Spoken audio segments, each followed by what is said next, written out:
Olá, olá, tudo bem com vocês? O tema de hoje é auto-hospitalar, aquele momento em que a pessoa não vê a hora de ir para casa e muitas vezes acaba não prestando a devida atenção às orientações que são passadas pelos profissionais que realizaram o atendimento dessa pessoa durante a internação. E aí, quando chega em casa, surgem as dúvidas e é aquela confusão. Então, eu vou dar inclusive uma dicasinha aqui para aquelas situações em que há um degrau na casa específico e a pessoa não consegue transpor aquilo, não pode pôr o pé no chão, por exemplo. Mas eu queria começar, né, iluminando esse momento, dando uma devida atenção a esse momento. É importante que você reflita a respeito da sua realidade, das suas dúvidas, já pontue tudo antes da alta hospitalar, para que você não chegue em casa cheio de dúvidas, né? Então, começando aqui pela fisioterapia, como que é o seu deslocamento? Você consegue fazer um deslocamento com segurança? Ou você tem alguma questão de equilíbrio, ou você tem necessidade de algum dispositivo de auxílio, bengala, muleta, andador? Já foi feita uma avaliação desse dispositivo, de qual é o mais adequado? Você saberia comprar um dispositivo, ajustar a altura certa? Foi feito um treino com esse dispositivo? Você já providenciou ou alguém da sua família já providenciou esse dispositivo para você poder ir embora com segurança?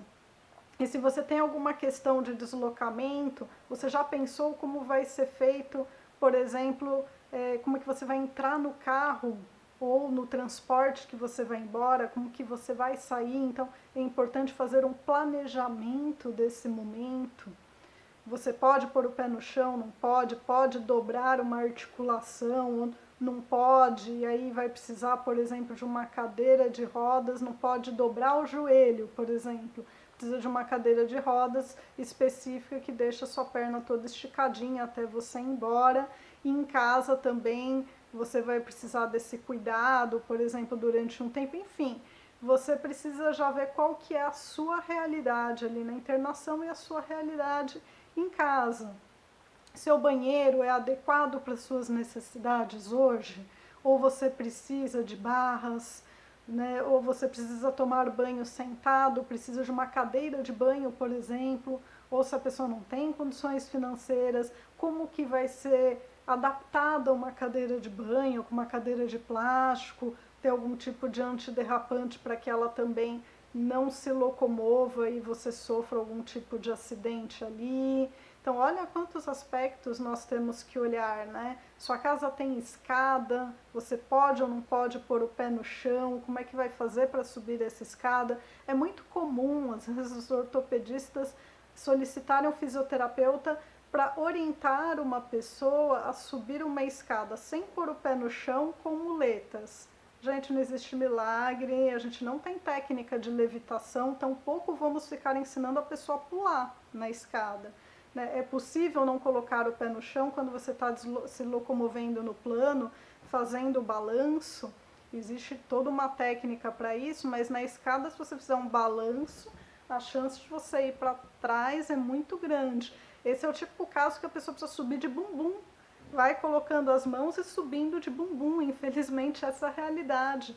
A não ser que você tenha como colocar aquela cadeirinha elétrica que vai subindo, como se fosse ali no corrimão e desce, ou até mesmo ter um elevador dentro de casa, mas isso não é a realidade da maioria das pessoas. Às vezes você até mora em prédio, mas para entrar no prédio tem algum degrau, ou tem alguma rampa. Então, todas essas dificuldades você precisa trazer para o profissional para que seja feito um treino específico ou pensado a melhor solução, inclusive se é viável ou não. Tá certo? Então, eu dei aqui o exemplo, né, que eu falei logo no começo, às vezes tem um degrauzinho entre um cômodo e outro da sua casa, e você não pode pôr o pé no chão. Uma das possibilidades é você colocar uma cadeira na parte superior do degrau, você senta na cadeira, vira o corpo para o outro lado e aí desce já com o devido treino de andador, por exemplo, de muletas que você já estava fazendo. A mesma coisa para subir. Você vai até o degrau, a cadeira está na parte superior, degrau superior, você senta na cadeira e só desloca as pernas para cima, sem ter que ficar pulando, por exemplo. É algo simples, mas muitas vezes as pessoas não pensam, não sabem, né? A terapia ocupacional, por exemplo, ela trabalha com muitas adaptações para dar autonomia para as pessoas, desde orientações, por exemplo, no banho, de colocar um sabonete dentro de uma meia calça e amarrar ali em algum lugar para caso o sabonete caia no chão, na verdade você só puxa a meia calça, ou calçadeiras para pôr um sapato, ou até mesmo hortas específicas para que a pessoa que tem uma dificuldade na mão, uma alteração na mão, consiga se alimentar. Então, existem vários profissionais que podem te ajudar. Você pode comer qualquer coisa ou não, tem alguma restrição na sua dieta, o que nutricionista te passou, o que os médicos te passaram, você já sabe todos os medicamentos, já tem uma planilha com os horários, tem acesso a esses medicamentos ou não. Toda a sua realidade, ela precisa ser comunicada.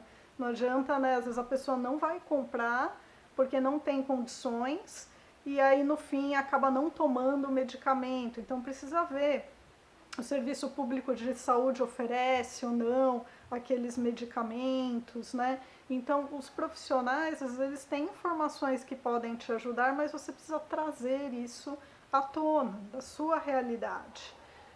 Falei de medicamento, de alimentação, às vezes tem alguma alteração de deglutição, né, ou alguma alteração de fala, então precisa de um fonoaudiólogo. Mesmo a fisioterapia, às vezes a gente orienta alguns exercícios para o acompanhante, mas isso não dispensa um profissional acompanhando depois. Então você já sabe os serviços que você pode buscar, seja serviços públicos ou às vezes de um convênio ou particular. Tudo isso precisa ser organizado com antecedência. Que mais, além dessas questões, às vezes você tem outras demandas importantes e é importante também que você pense que se você não trouxer as dúvidas, fica difícil você cobrar dos profissionais que aquelas orientações sejam realizadas, né? Às vezes você tem alguma dúvida, por exemplo, de uso de fralda também, de higiene, curativo. Então, tudo isso, olha quantos detalhes são importantes. Às vezes a pessoa sai traqueostomizada, como é que faz higiene daquela traqueostomia? Que tipo de traqueostomia é? Quais são as consultas que você tem que marcar em seguida? Com quanto tempo, né, pós-alta? Ficou algum ponto, tem que tirar ponto de cirurgia, não tem? O que você precisa estar atento em relação a se acontecer tal coisa, é importante que você volte para o hospital. Então, tudo isso, gente, precisa ser questionado, precisa ser orientado, precisa ser anotado. Até a próxima!